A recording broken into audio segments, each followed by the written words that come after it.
Hi y'all, welcome to LitBoxTV live. I don't know what the hell going on. They wouldn't. What the hell? See, I don't even know what the hell is going on. Oh, okay, here we go.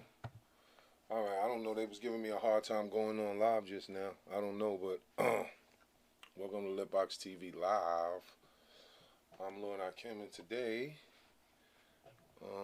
hold on one second. Let me get this together because I don't know why this thing shut down. All right, there we go. Today, I'm going to just talk about the dangers of saving money. What is the most logical thing to do with your savings account? So we're going to talk about that today. I just got into investing about a year ago. A little over a year. This past April made a year. Okay, so I just feel like it's real important to share some things with y'all that I just became aware of once I started investing, and I want to share with y'all and share y'all, go over some of the important things of what I feel is the importance of doing with your savings and stuff like that. So this what this video gonna mainly be about. But yesterday we was talking about credit. Let me pull this screen up real quick too. Credit. Yesterday we was talking about credit, and I didn't finish something that I was saying because I lost my train of thought. Shout out to Gooch, shout out to Truth Lady in the building. I didn't get to finish my train of thought, so I want to finish that thought today on the credit repair thing. This video, like all my other videos, is not legal or financial advice. This is for entertainment and educational purposes only. I have to stress that, okay? Now, yesterday when I lost my train of thought, I was going to tell y'all how y'all should apply for business credit when you first open up your bank account.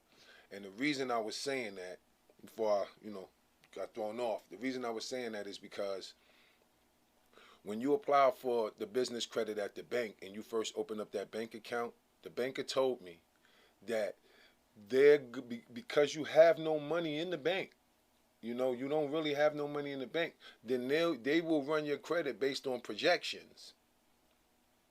You understand what I'm saying? They will run your credit based off projections. So let me explain what that means. The projections means you tell them how much you think you're going to make that year, and they give you credit based on that. That's projections. Okay? So when you apply in the bank, they use those projections, but it's like if you wait until you open up the account, just say you go in there and you open up your business account, and then later on down the line you want to apply for business credit.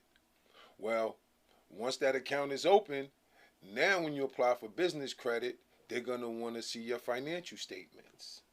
Okay? And that's not good for a small business that's just starting. You might not have that many sales to justify, the type of credit you looking to get. You understand? So it's like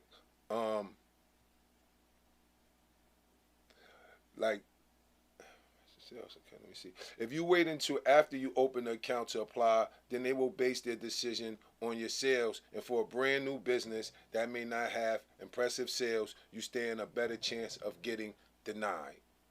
Okay, when you apply for credit, because especially if your personal credit is not good. Again, the business credit and the personal credit go hand in hand when you first build in business credit, because they're going to base it, you're the guarantor. So they're going to base it off of that. So that's just what I wanted to finish up on that joint. But let me see. Let's go. Yeah, let me just throw this on real quick before we get so we could get focus real quick. Like I said, I'm recording these joints just to make every day at 7, just to have a real file of them, But let me hold on. Let me see.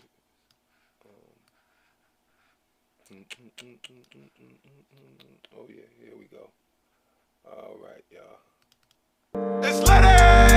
Oh yeah, we lit. LitBox. When I'm turned up, it go down. You know how I get, you know how I get. You know I'm legit, you know I'm legit. You know I be lit, you know I be lit. And I'm on a mission to hit every city. When you see me, get with me, it's lit. LitBoxTV. It's lit!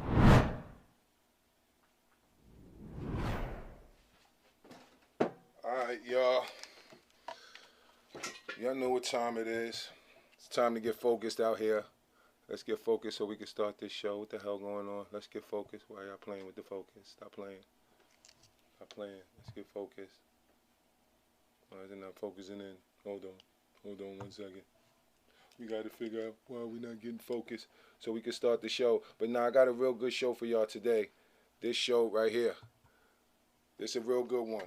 Trust me. We're going to talk about this. We're going to talk about the importance of investing real quick because this is very important. Give me 1 second.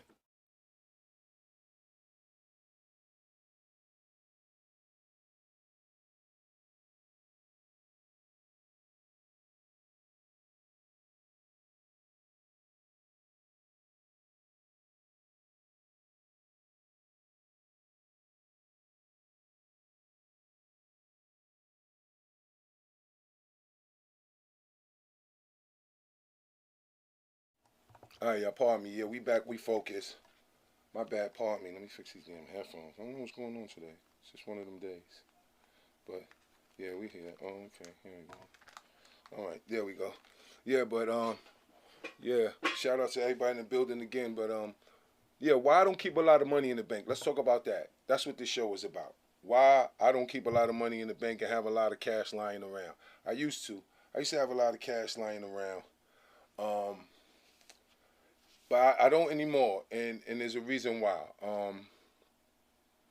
We really need to get more into investing than just saving and occasionally buying things of pleasure. You know, we do. I feel like we do too much of that. So I want to talk to y'all today about my short yet very insightful investment journey, and while I feel everybody should get into investing, because this stock market game, when it was invented, we wasn't even being considered. You understand what I'm saying? So you got to understand these games we were never supposed to be even playing these games. It was never meant for us to play these games in the first place. That's number one. Okay, that's why I'm excited about being in it, because I wasn't supposed to. When it was invented, I wasn't supposed. They didn't have me in mind. You know, they didn't have me and my people in mind. We wasn't supposed to. I realized when I started investing, this is how these people stay rich. This is how they do it. I'm going to show you how they do it. And I'm going to show you how you could do it. Like, you know, because I'm trying to do it. I mean, my first year of investing, and I'm talking about with no experience, zero experience. None. Just getting on YouTube and joining groups on Reddit and the Wall Street Bets and just Instagram, I mean, just everywhere, just soaking up information about the stocks, Googling stuff and reading articles and stuff like that. And in a year, my first year, I did over $100,000. You understand? And I started and I started with a few thousand at first, but then it gradually grew to, you know, well over, you know, 30, 40,000. But I eventually, you know, got up to, like, and I'm talking on top of what I put in, not, you know, the money I put in.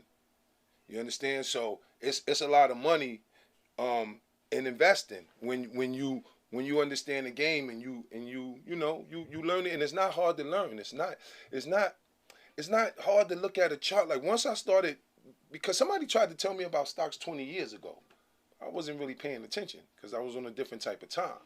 But once I got on the right type of time and started paying attention, it really is not that complicated. It's not, especially if you understand math and numbers like I do. It's really not that complicated. If you good with math and you good with numbers, stock market gonna be a breeze to you, because you're gonna understand it's all numbers, you know, for the most part. You know? So I'm not gonna really get into like what I'm investing in, because this is not about promoting a particular stock. You know, even though y'all asked me in, you know, the other live, some of the stuff I gave y'all, some of the stuff I do, but I don't want to really, you know, this is not promoting a particular stock or promoting any particular platform, anything. It's about promoting the idea of investing. Okay, this is what this whole live is about right now. Just getting people in our communities to start thinking about investing as opposed to just saving. Saving is one thing, and saving is nice, but saving is you. A lot of times we don't look at savings the way it should be looked at. We look at savings as some security blanket, when the security blanket really is the investment. The investment is the security blanket, not the savings, because the savings is every year is going through some deflation. You leave your money in the bank. If I would have left that money in the bank that I invested in the stock market, what would I have? What would I have after at the end of 1 year? What would I have had? 1 year. You leave $40,000 in the bank for 1 year. How much you think they're gonna give you after that 1 year? Yeah, I know. People with money in the bank know. Don't give you nothing. And whatever they get, what they do give you is like nothing. Like, what the hell is this, man? You keep this 47 cents. Like, they really owe $4. Like, that's what they give you for your money. So it's sitting there, and then inflation, remember, what you buying, the cost of things is going up. Meanwhile, your money's just sitting there. It's not doing anything. Your money's staying the same. If you put your 40,000 somewhere on the side, it's going to be that 40, and you leave it there for 2 years. When you go there, it's going to be $40,000. You can bet that. Okay? But meanwhile, your rent went up, your insurance went up, gas went up, food went up, cost of living went up. You know? Excuse me.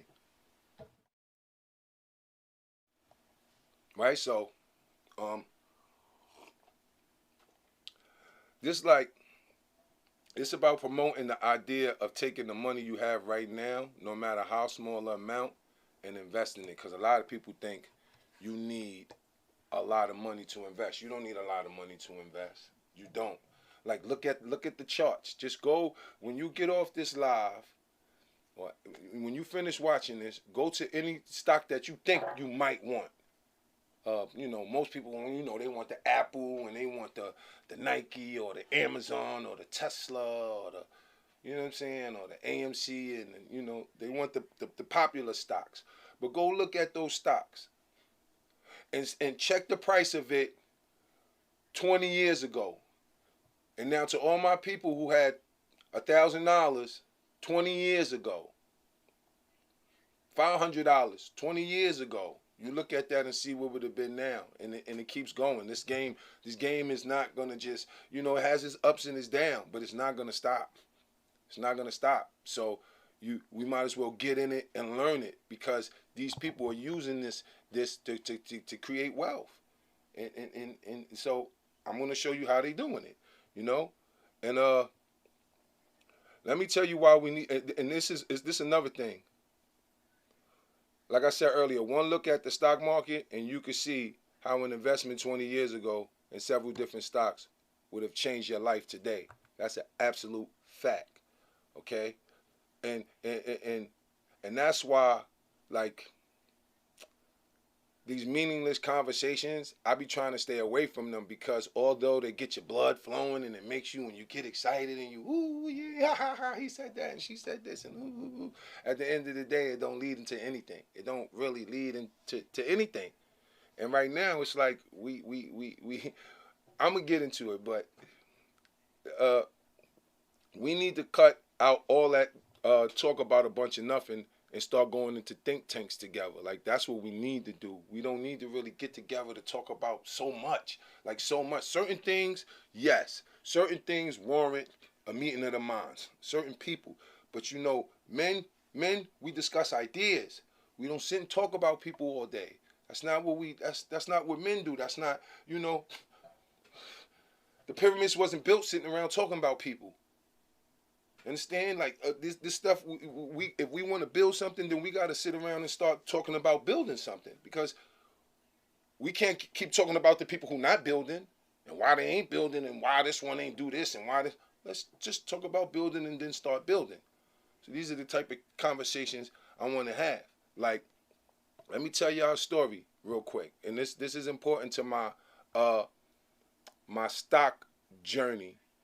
You know, one time me and a childhood friend, right, we were going back and forth about religion on social media. You know, then when I see him in the street, it was the same thing. It was the same thing. We go at it, you know. A conversation will always start off this way, but somehow it'll always lead back to religion and this and whatever. He would make his point, and I would make my point, but at the end of every conversation, which often turned into arguments about a bunch of nothing, like, we never accomplished anything. And sometimes the verbal brawls would last for hours. Hours, and y'all seen it. Y'all from the hood. Y'all seen dudes out there snapping on each other. Oh, you fucking believe in that stupid shit?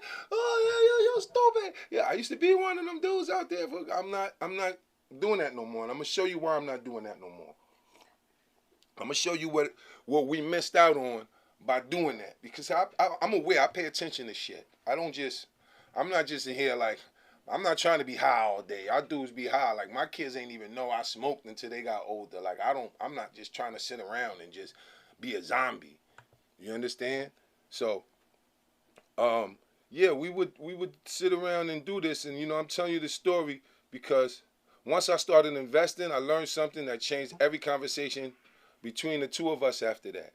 You understand? So this is important. And one of our opinionated back and forths, I told him, man, fuck all that shit.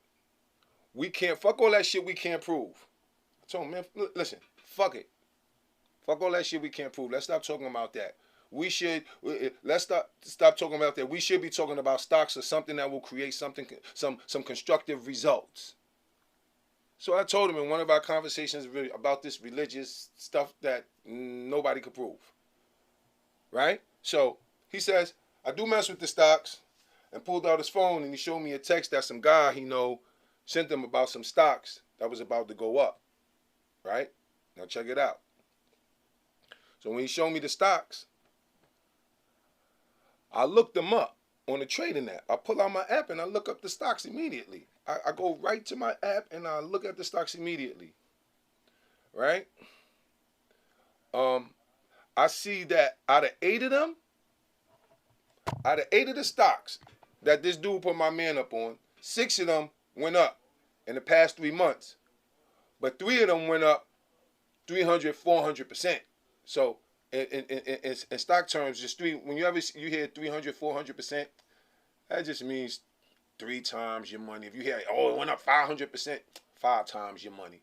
Oh, it went up 672%, 6.72 times your money. That's all it is. It went up 1,000%, 10 times your money.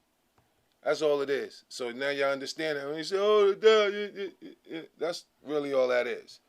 You know, so, but it went up. This dude told my man about these stocks. That's up 400%. I mean, if I drop 20, I'll have 80 right now. Okay? So it went up 400%. So I asked, when did your man give you these? Now it's like, now he talking my language, because now before it was nothing to really, we ain't have nothing, it was nothing else to really talk about but the bullshit we was talking about. But now I got something different to talk about, and I'm asking him, well, why we ain't talking about this?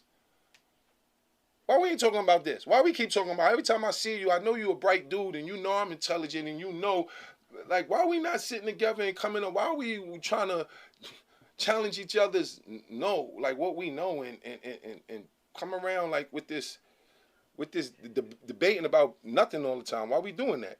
You know? So I said, when did your man send you these? He looked at the date, said back in November, right? Now we having this conversation in March. The stocks took off in January. Now I spoke to him around that time in November, because we was always back and forth, you know, and I would reference like because that's when I got into stocks. and I would reference it, but like I said, like I would mention it, and then for somehow, I don't know how, the conversation would just go left again, and we just be back on this religion, and he like, well, if you can't repent, then this, and call Jesus your Lord and this, then we can't even, and I'm like, yeah, so I'm spending so much time trying to explain to this dude, like, yo, you could be who you are, and I could be who I am, and we could still do this business. So that's what the conversation came to. At first, I'm not gonna lie, when we first used to have these conversations, it was about me proving my point or why I don't believe what he believed, and him proving his point on why he believed what he believed. Okay? Then it turned into, because I knew him for years. We talking years, 20-something years now. You know, but recently, like the past 5 years, you understand, with these conversations. So, you know, the conversations is changing now, because now I'm telling them, like, yo, like, okay, now it's like, at first it was, nah, you think that way, you stupid. I don't think that way, and this is how I think.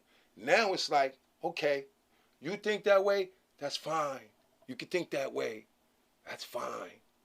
If that's what makes you feel better in the morning, it helps you in the morning, if believing in Jesus or whatever makes you feel good in the morning, fine. And whatever I believe in, let me believe in that, okay? Let's put that to the side now. Okay, you believe whatever you believe. And then he used to come with, well, if you don't believe what I believe, then we can't do that. And I should be like, yo, dog, you bugging. But that's how a lot of people are. You know what I'm saying? If you don't believe what they believe, I don't want to do business with you. I don't want to do you don't believe what I believe. Oh, you're not a Christian. You're not we got to snap out of that. We have to snap out of that. That's bad. Like, that's bad. You know, because a lot of these places, these people, they use religious stuff to take advantage of people anyway. You understand what I'm saying? A lot of times. So we have to snap out of that, just using all of this. And people use that woke stuff. And the same thing, religious, the woke stuff, the people who are woke and this and all that shit, is they be hustling too. They be trying to hustle too, just like the churches. These, what they call them, the hotep hustlers. You know, like I said earlier, I just feel men should discuss ideas. And we missed out big time because we got caught up in non-constructive conversation. And like I said, I spoke to him, but we was just too busy trying to prove our religious point of view that we never could get past the part of the conversation, and we both missed out on the opportunity. Why did we miss out on the opportunity that was right there in front of our face for both of us? Because I would have made him aware of it. Once if he would have shown me that in November, I would have said, yo, because at that time I was freaking off. Like, that's dice talk. Like, that's gambling talk. I was freaking off. But I was freaking off not in the gambling world. I was freaking off in the stock market because I used to be a heavy gambler, like a heavy CeeLo and poker and all of that stuff. You understand? So it was just like, I'm not going to play that game no more. Excuse me. Yeah, see, I'm not going to play that game no more. I don't want to get too caught up in the gambling. You know, it's more about investing. Like, gambling is for fun. Like, if I'm going to gamble, it's going to be for fun. I'm not trying to take a bunch of money anymore and try to change my life off of gambling. I mean, if it happened, it happened, but I'm just trying to have some fun with this little bit of money right here, and if I come up, I come up. But I'm not trying to look at gambling like it's some type of investment like I used to do. I would take 20, 30,000 and take it to the gambling spot like I didn't know no better. You know? I mean, when it's good, it's great. When it's bad, it's terrible. Sometimes it work out for you, but sometimes it don't.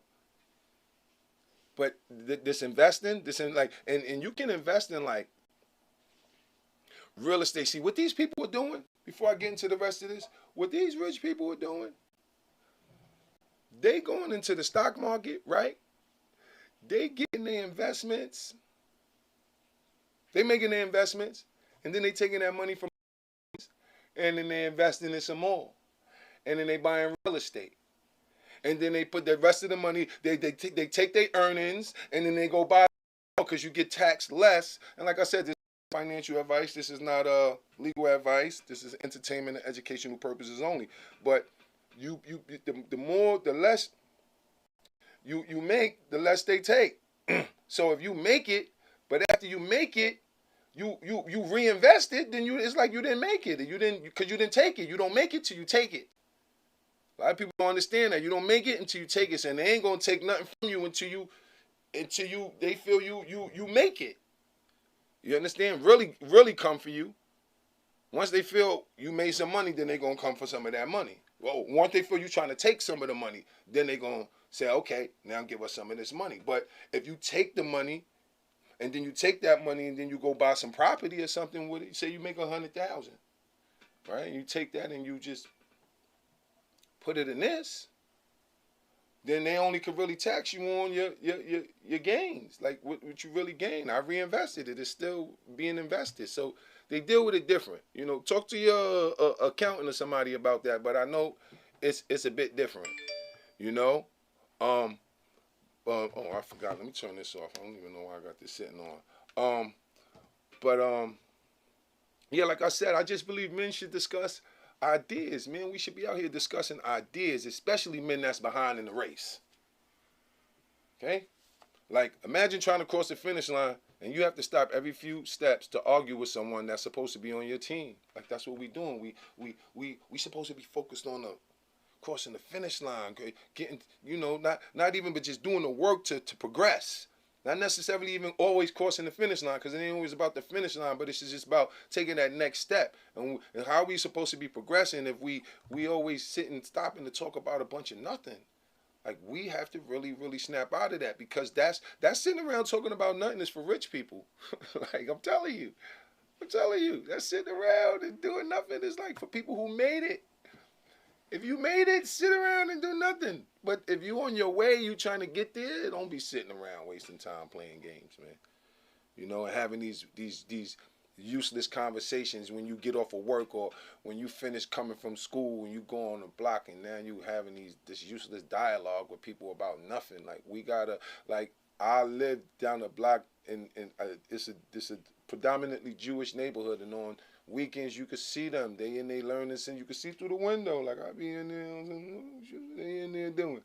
Let me learn, see how, what I'm saying? Because sometimes you gotta watch, and you see people moving right. You gotta watch them sometimes, so you know how to move right. You understand? So I be paying attention, and I be watching, and I see how the successful people are moving.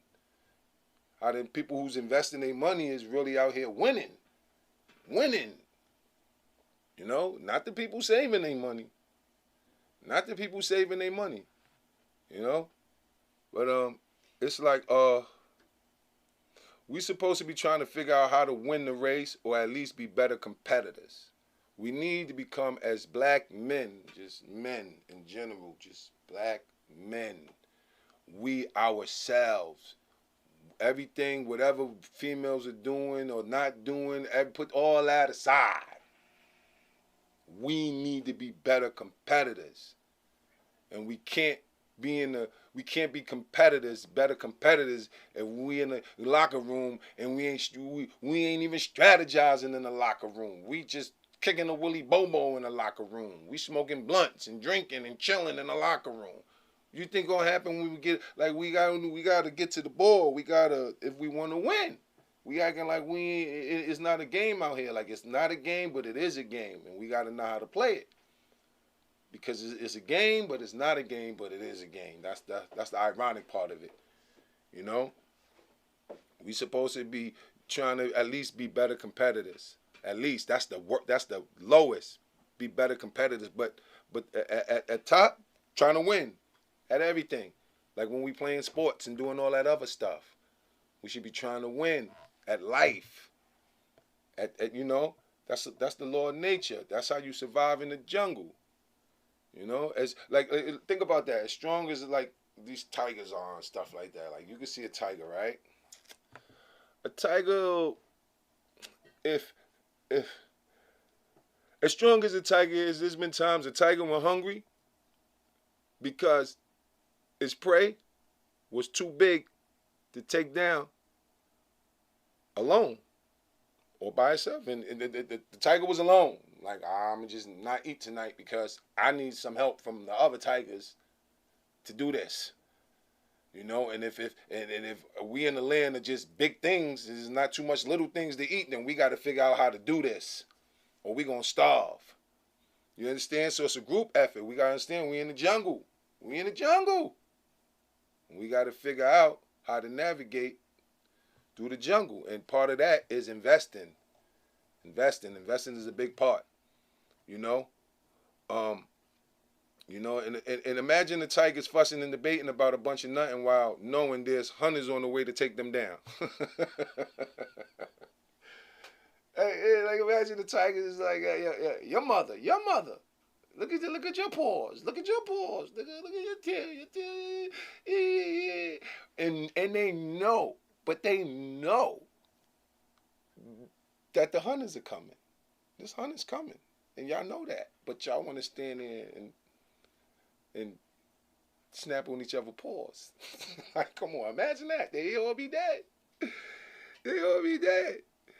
Yeah, so somebody said truthfully tax on profit. Yeah, that's right.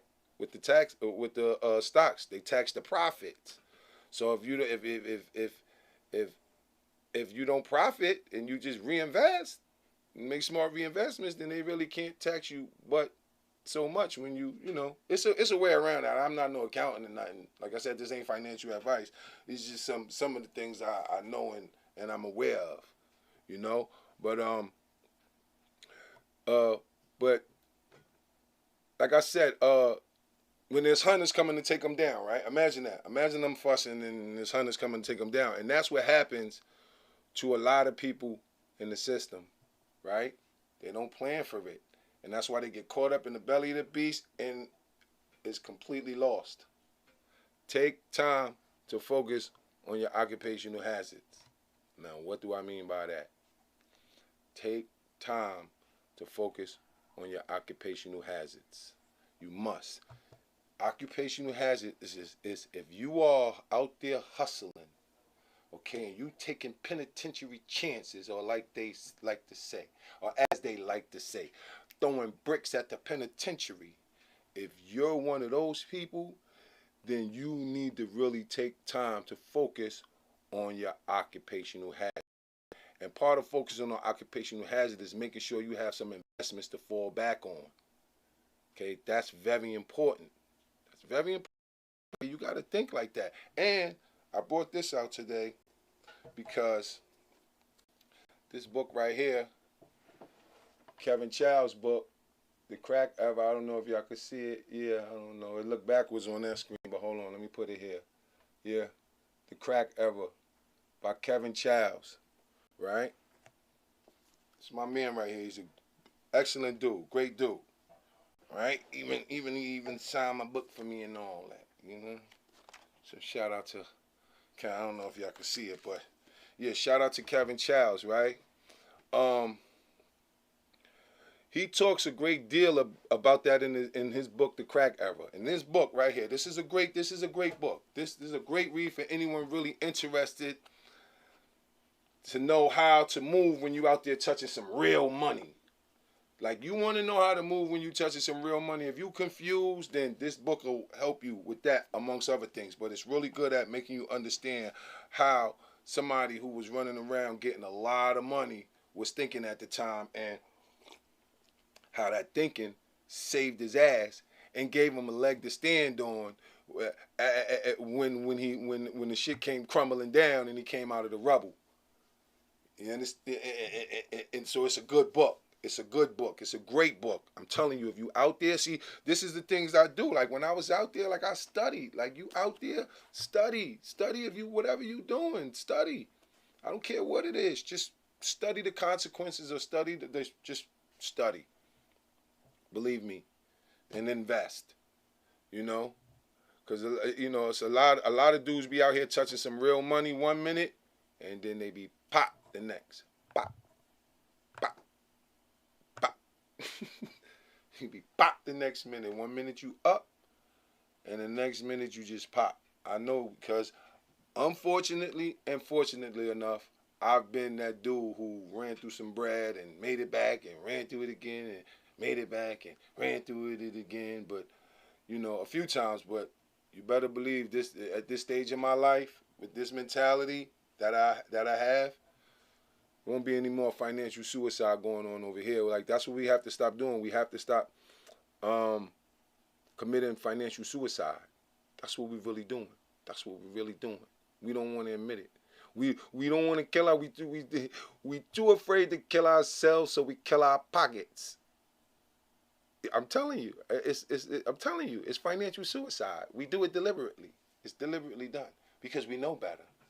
And we always, if you knew better, you do better. Well, we know better. Why we ain't doing better? Because it's financial suicide. Because you see, you know what happened with us? The impressing became more than investing. You understand? Impressing people became more than investing.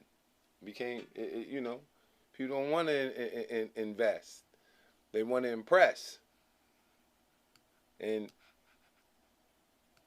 one of the master teachers I talk to, I say talk to, I swear I be feeling like I be talking to these dudes. You see me? Like one of the master teachers, I feel like these dudes be talking to me. I be having conversations with them. Neely Fuller Jr. I don't know, the man probably 70 years old. Pardon me if he's not. He's definitely, he's a little up there in age. He's an OG, Neely Fuller Jr. It's like Nelly, like Nelly the rapper. But they say Neely Fuller Jr. Look up Neely Fuller Jr., man. He's, you know, he's one of the dudes who really got me off of that trying to impress people. You know, because his logic it just made a lot of sense. You know, it just was like, yo, yeah, word. Like, wow, yeah, that is, yeah. He right. You right. Neely Fuller Jr. You know, so I don't, it's not about impressing anymore. I don't want to impress nobody but myself. And you know damn well, when you committing that financial suicide, you're not impressing yourself. You know that. You know that. It's in, like, I'm trying to impress me. Like to me, like, I'm trying to stay in shape. I want to impress myself. This is about me. This ain't about nobody else. It's about what I'm trying to do. So I got to invest in my health. I have to invest in that. How do I invest in my health? A lot of people, like, they won't invest in their children. They won't invest. A lot of people won't even invest in themselves. And you have to. I'm telling you, you have to. You have to invest in yourself, which will allow you to make better investments for your children. You have to, and especially health-wise. It's kind of like, you know how I invest in my health? Because I try to buy only organic stuff. Even though some of that labeling shit could be bullshit too, but it's just like the lesser two evils, and the mind is crazy too. So, you know, that's why in the hospital they give you them, you know, they used to give people them sugar pills and that say they was in pain, but they never really was in they give them the sugar pills, act like it was medicine, and people say, oh, I'm not in pain no more. Or act like, you know, or feel like they wasn't in pain no more, because the mind, it's the mind that created that.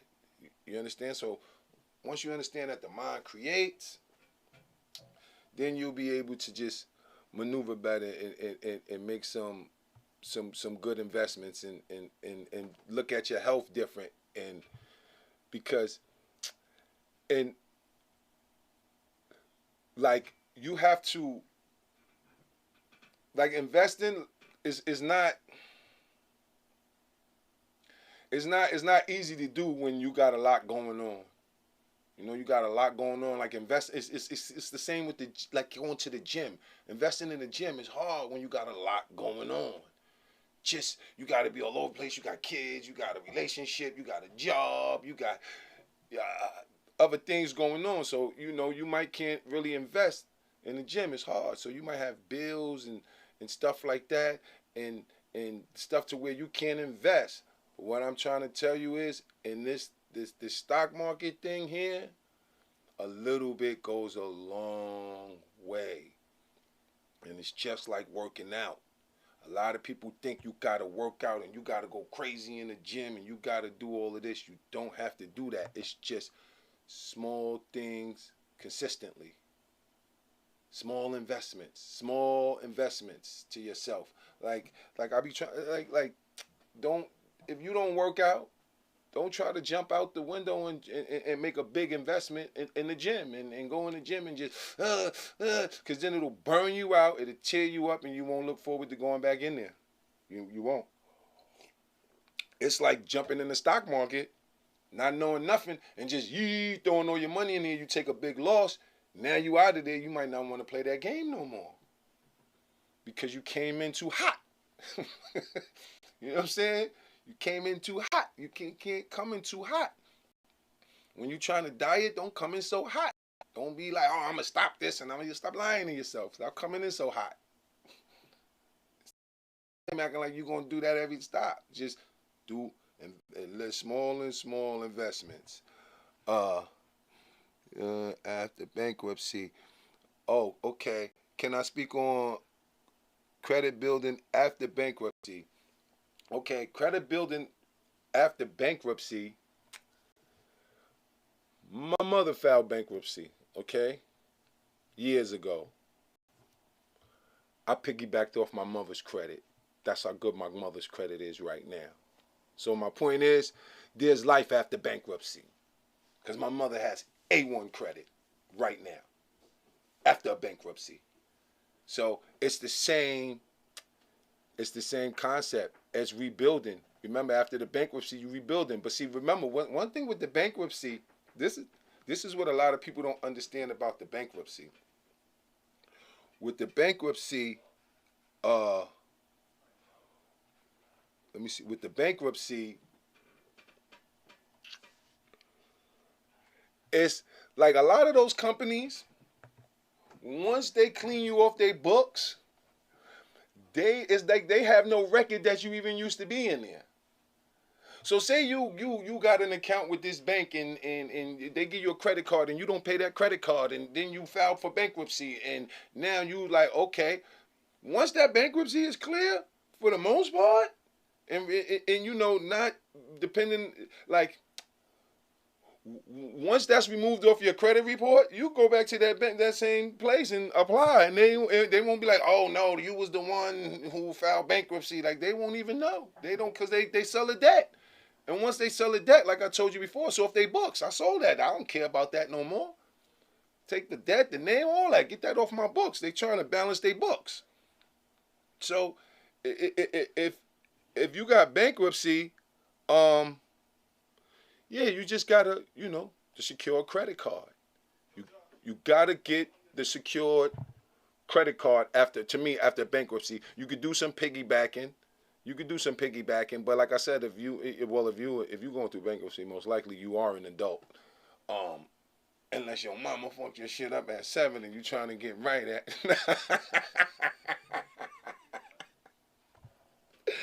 No, but or your daddy. Let's be clear. They just mama's fucking up credit out here, okay? Or your daddy. Because I know everybody be sensitive nowadays. You be like, why you always say mothers? Like, mothers is messing everything up. No, everybody messing everything up. Men and females. Everybody out here fucking up. You know what I'm saying? But, yeah. Let me see, let me check out some more of these comments. See, stock is going to pull, bro. Yeah, Thug. I feel you. See, like, I was talking to C. White, Thug, right? And C. White said he got in on the AMC because I told my cousin about that. He got in, made him some money, and got out. I'm still in. You understand? But, like, C. White, I think he got in at what, like 12, 15, something like that, pulled out at like 68. That was good pulling. Like, you just don't know. Like, you see what I'm saying? And he's a newbie. He's a freshman. That was a great play from C. White. I told him, like, that was a great play. He's like, yo, I seen it going down, and it's like, cause you see it going down, then it go back up. Cause when it went to this and went to that, and then it go like this. And so when it's just like, you never know. You just gotta go with your gut. You understand? I tell them it's like a relationship. Stocks is like a relationship with your children, like, you know, or just a relationship that you have with some, like, you know about that relationship more than me. So you looking at it different. You might look at this person different than I look at it, because you got different information than I have about a particular person. You know what I'm saying? So you might have different information about a stock. And it's like, okay, Well, you gonna pull, and you'll pull. Like, I wish C. White told me, yo, I'll pull. But then I probably, see, the crazy part is, because he was a newbie, and he's like, yo, Paul, I'm pulling out. I'm like, nah, I ain't selling. You see? But you just got to go with your gut, because he came up. You see? He sold. I would have sold and bought back in, but he just sold and got out of there. You understand? But at the end of the day, he came up. You feel me? Like, if but that was a short-term come up for him. I'm in it for the long term. Like I said, I'm in this for my great-grandkids, so I don't really care to touch it. You understand? I just care for it to grow. I could take some and make some more investments, but I don't really want to stop.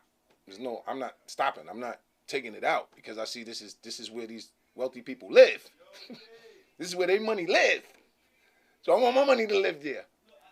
You know, it's like if you could live in a rich neighborhood, wouldn't you? Wouldn't you? If you could live in the best neighborhood you could live in right now, wouldn't you?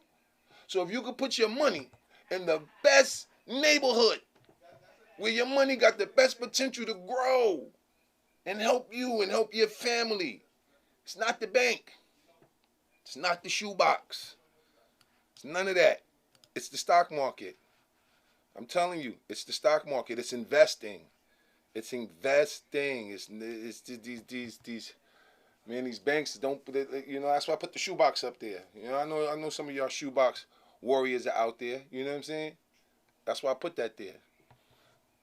All that money you got saved up in the closet, in that jacket pocket that you think nobody gonna find, yeah, I found it. Nah.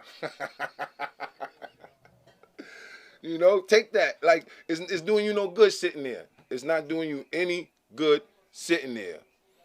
You know, but the stock market is really not tricky. It's still on your credit report. Okay, so now, if the bankruptcy is still on your credit report, then it's kind of like having let me see what that's like. It's like having something on your, like driving record. It's something you just got to deal with, because, and there's ways to work around it. You understand? Like, when you got the bankruptcy,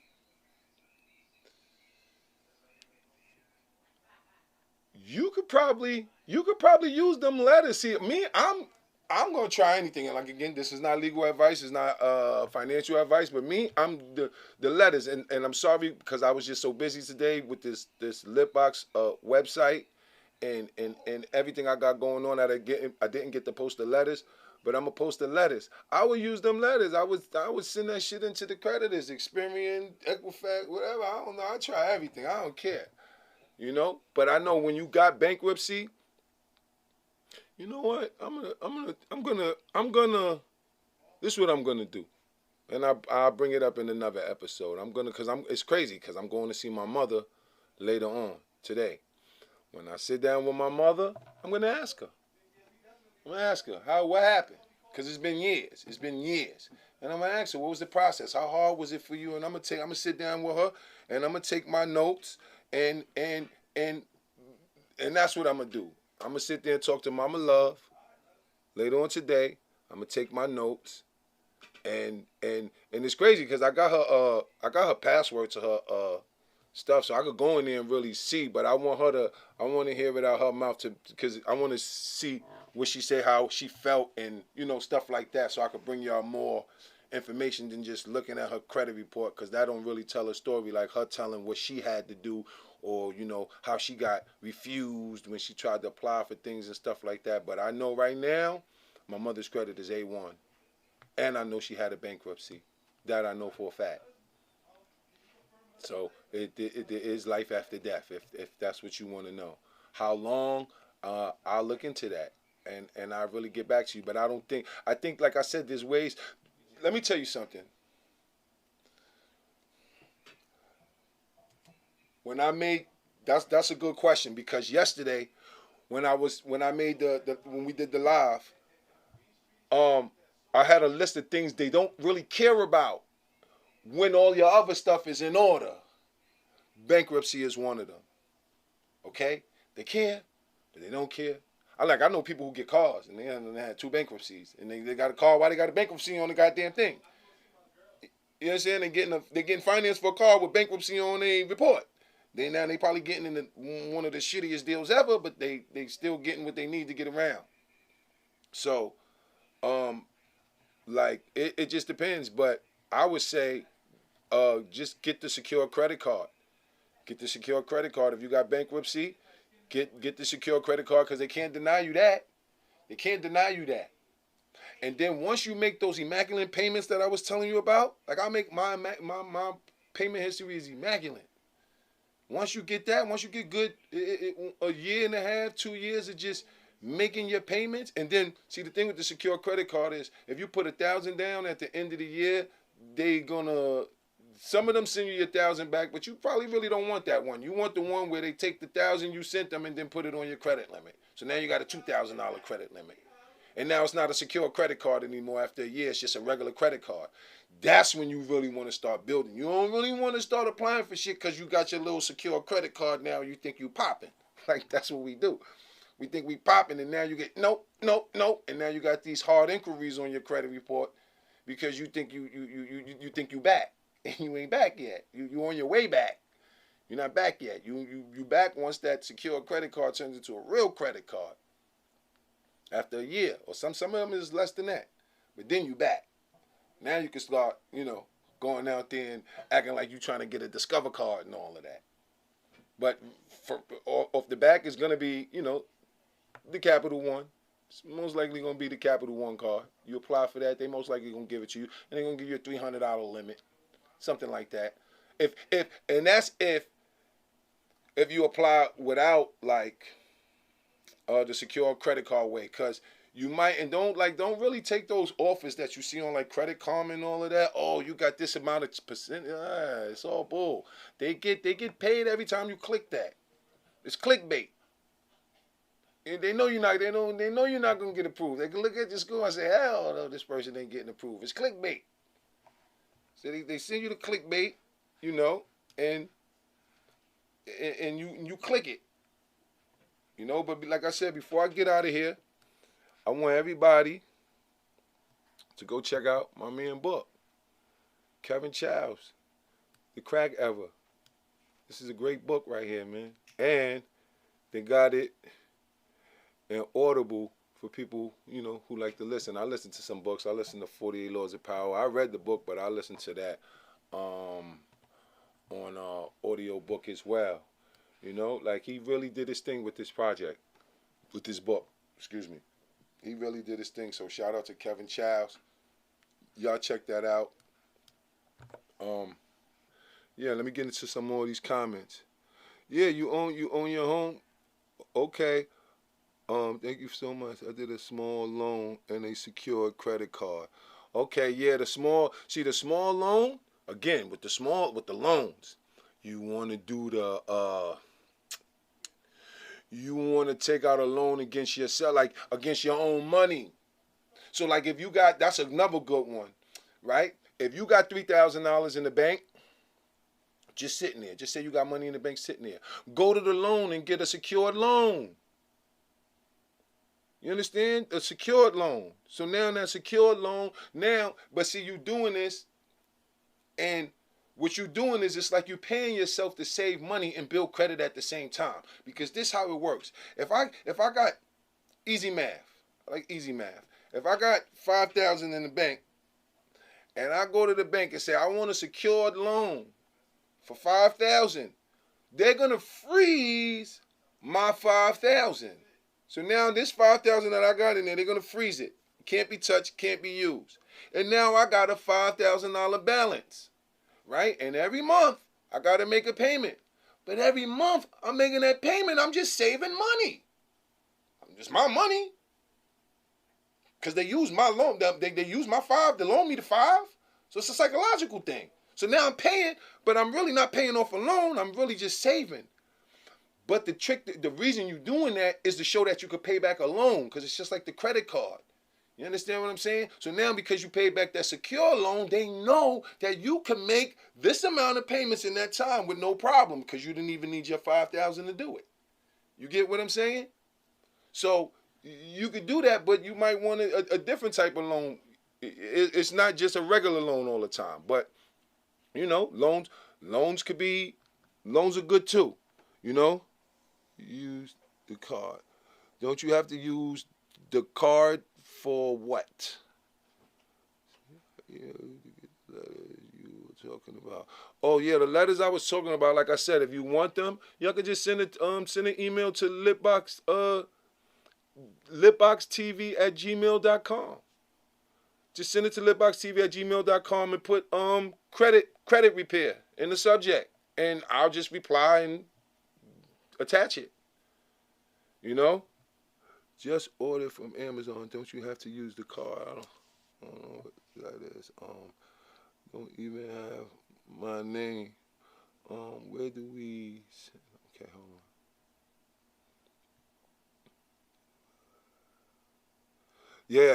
Yeah, Eddie.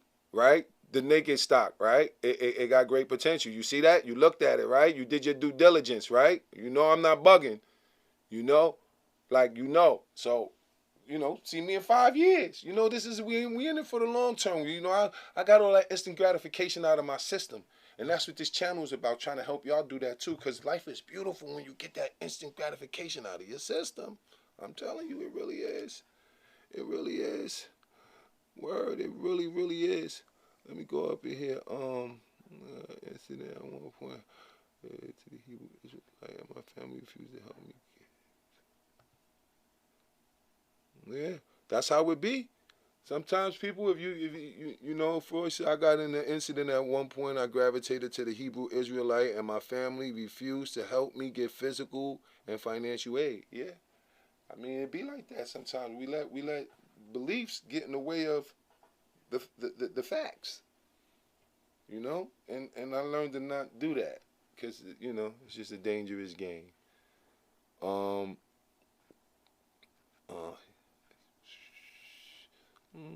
few more comments, but yeah, appreciate everybody that came to hang out today. I feel like this was a great live. I'm glad I got to answer some of your questions. And like when there's a topic, or even if it ain't the topic of the day, if y'all want to talk about something, then just let me know and we talk about it. If y'all want my perspective on something, just let me know, and I'll be glad to chime in. But I'm definitely gonna go get with Mama Love as soon as we get off of here, and talk to her about that bankruptcy, and I'll get back to you, Yasmin. I'll get back to you because I believe, like I said, she got A1 credit, so just hold your head and stay focused, and make logical and rational decisions when it comes to your spending. Anything that they can see, you got to make sure you moving a certain way with it. You doing it a certain way and you paying it a certain way. You just and the key is to just if you use it, make sure you have the money to pay for it as far as that credit is concerned, because that's a big thing. And once you do that over a certain amount of time, it's just like you golden. You'll get anything. You apply for anything and they'll give it to you just because your payment history. And they won't care about that bankruptcy from 3 years ago. They'll care that since that bankruptcy, you've been think about this. It's just regular, good old fashioned common sense. If somebody if you seen somebody didn't pay and they wasn't paying their bills, and then you see they come to you and they want to borrow some money, and you see, or they want a line of credit, and you see that in the past 3 years they've been paying their bills, despite the fact that they got that little thing there, but the past 3 years they've been paying it. And when you see it, you see, they got a $1,500. They ran it up and they paid it. Ran it up, they paid it. Ran it up, they paid it. Ran it up, they paid it for 3 years. If you're trying to make some money, you're gonna jump on that. You're gonna be, I'm gonna give her a shot. I'm gonna give them a shot because they've been, trying to get back right. You understand what I'm saying? It's definitely like building trust. That's all it is. Why should I let? It's like lending somebody regular money, people got a history of playing. The people who play with money. I done gave people money just to get them away from me. I knew they wasn't gonna pay it back. I know, you can have that, man. Keep that, man. Just stay over there. You know what I'm saying? But it's like building trust. It really is. And once you got their trust, you know, like they took my business, like when I went to the bank, they gave me a business credit right there, and like I think 50-something, and then when they see the way I use it, they just boosted the 9. I didn't even ask them, the 9,000, and then they see I use it more, and then they just go based on how they see you flexing with it, you know. But they see me, I throw 2,400 on 3,700 on that shit in 1 month and just here, because that was the plan, or I wouldn't have spent the 3,700.